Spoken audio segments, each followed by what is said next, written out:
Okay, in this video, I'm not going to talk that much. I'm going to try my hardest not to talk that much. But I'm going to play a video and I want you to hear what Akon has to say in his own words. Now, for those of you out there that say that I'm creating division, that I'm doing what the white man wants me to do, listen to what Akon, that's from the continent, has to say. As a matter of fact, he was born in America, raised in America, but listen how he talks down on the so-called Black Americans. Listen for yourself.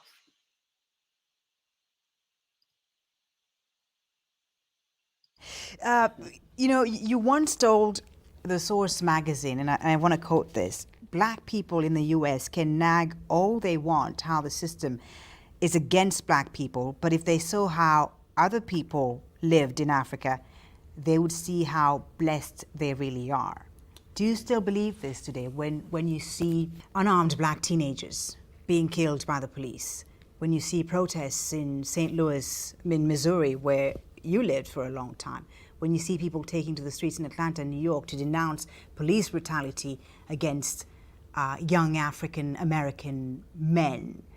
Do you think the system really is for these people? Well, the system was never for them. It's So what clear. made you say this to Source Because magazine? when I said that, I was talking about the environment and where they live and the rights that they actually have and the blessing that they do, have actual access to. In Africa, the way I grew up, let's just pick a project in New York, for instance. That's a 5-star hotel compared to the environment I came up in. Now, according to Akon, he was born and raised in America. So how can he compare with growing up in Africa? He's saying that he struggled growing up in Africa. But yet, it's on record that he was born and raised in America. And now he's going to compare the projects in New York, any project in New York, he says, to a 5-star hotel.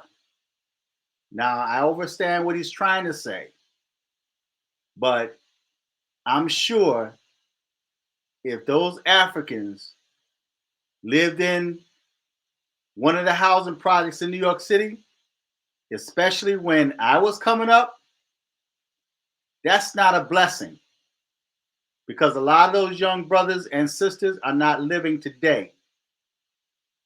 But he says it's a blessing. Like, if they see how they live, they actually get money from the government.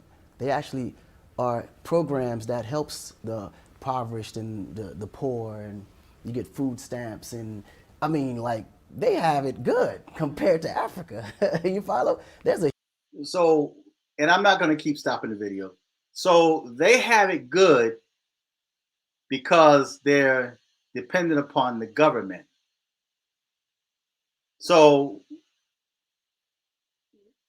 make sense of that. These are people that can't make it on their own or don't have the drive, the education, the motivation, or what have you to make it on their own. So they're blessed to get food stamps. Now, it's sad because there's so many Black Americans that's living off the system. You know, it's generations of Black Americans that's on welfare. There's a saying that we used to say when I was growing up: welfare backwards is farewell. So you're not doing for self. You're dependent upon the government, the taxpayers, to feed and support you. But he says that's a blessing. huge difference in how the government allocate funds towards poor and how the government allocates funds towards poor in Africa.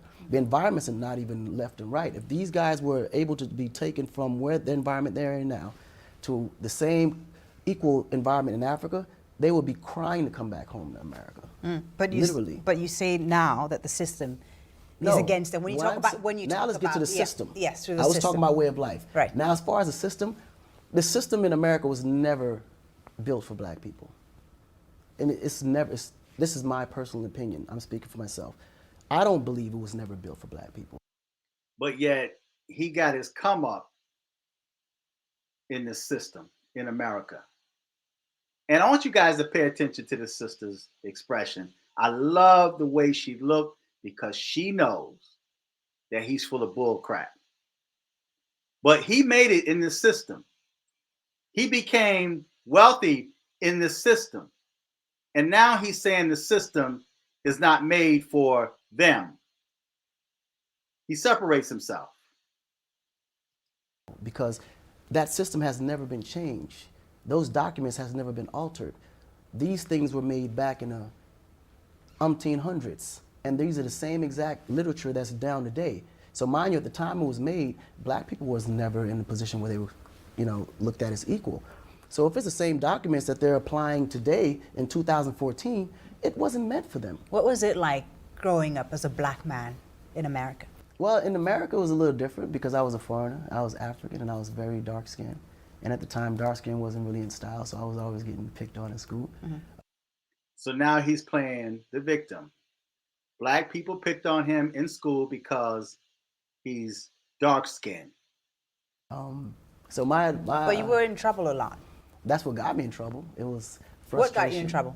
Just the way I felt. I felt I was being mistreated and unfairly judged because I was African. So I was always in fights, and You spent time in jail. I spent some time in jail. Collectively about 3 years, but my longest bid was about 6 months. What for? Stealing cars and hustling. Yeah. So again, what was it like then? I mean, when you see Ferguson, Missouri today, and you hear of Michael Brown and Eric Garner and so on. Do you sympathize? Do you see?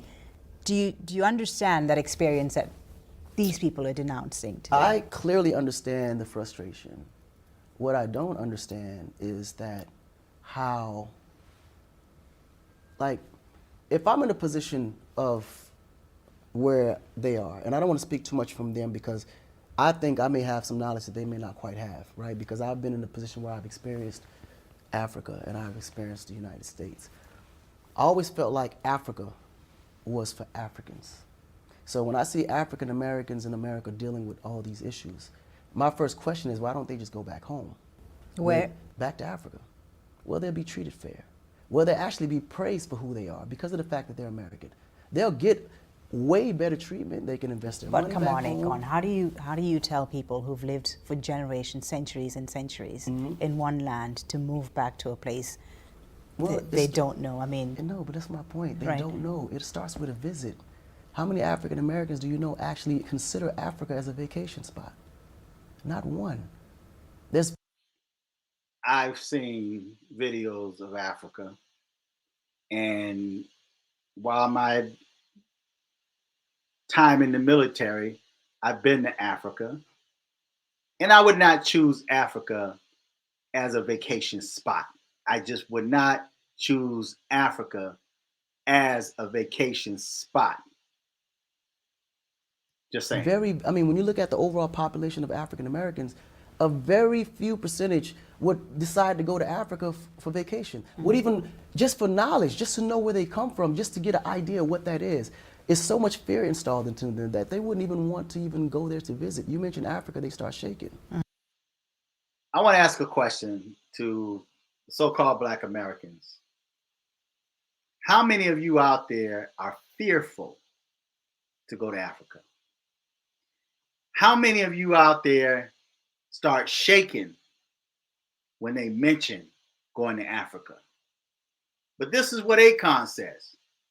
He says that Black Americans are fearful and start shaking just by the mere fact of you mentioning going back to Africa.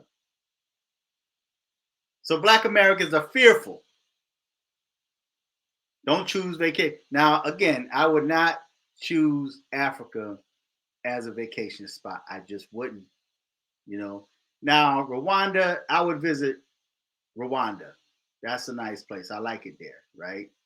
But I just I just don't see spending all that money just to go and look at dirt and mud huts.